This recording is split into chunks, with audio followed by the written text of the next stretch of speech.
Hi everyone, in this video I'll be mainly focusing on ideas and thoughts of a podcast that I watched.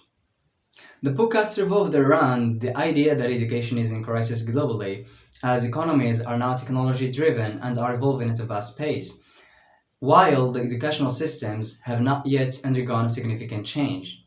Students are not nurtured with the skills needed for the 20th and the 30th jobs. And also, the educational system is a risk as generations of students are being trained for limited jobs in terms of value, serving historical colonizers' economies. The guests of the podcast who discussed many paramount points regarding this harassing issue were Mr. Samir bin Makhlouf, who is the founder and the CEO of London Academy at Casablanca, and Mr. Hassan Ourid, who is a politician and an author. So the valuable discussion brought many significant ideas into light, some of which can be considered as the cornerstone of our educational system. So the podcast consists of many important phases discussing many different points. So the first point is the current state of the educational sector in Morocco.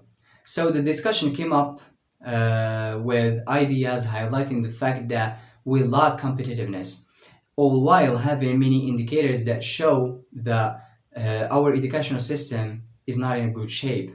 And this is a quote that I extracted from the podcast. So far, we didn't find a recipe.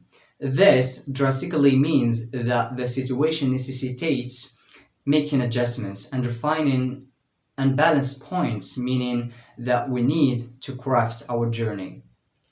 The second quote, we are still teaching the same things we have been teaching for decades.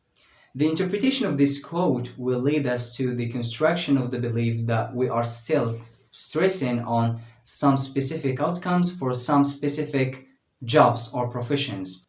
Another prominent part of the podcast discussed the solutions. 60% of jobs is going to be unknown in the future. So preparing students definitely does the work through having a vision, of course. Thus, we find ourselves obliged to train students to be competitive with the rest of the world, otherwise we're just going to be centralized consuming. We have to adopt the modern techniques and avoid those outdated methods. The world is moving from the industrial economy to a knowledge economy.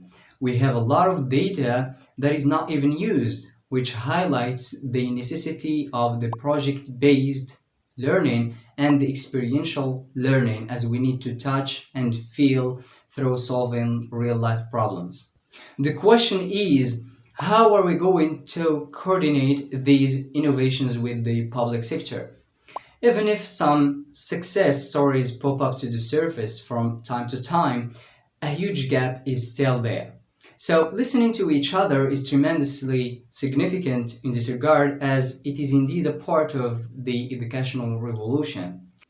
We should also take into account that the well without a framework will not work. And education should not be the matter of the government only, but it should be our matter as well. A question that can be asked right now is, what are we supposed to be training our kids to become in 2030 or 50? The way we teach is updated, but what we teach is outdated. Instead of that, we have to be dynamic, as there should be a clever implementation and adaptation of teaching materials. On the whole, the podcast has covered many deep details that significantly concern our educational system functioning as a brilliant side of it. It tries to investigate where the problems exist through an examination of many various contributing catalysts, all while raising, of course, efficient questions. What is more, the podcast suggested a number of solutions and can be possibly put into practice. However, it has leveled a harsh criticism at the Moroccan educational system, as criticism is the key to improvement, but still it neglected its positive aspects. So our video has come to an end. Thank you for watching. Have a good one.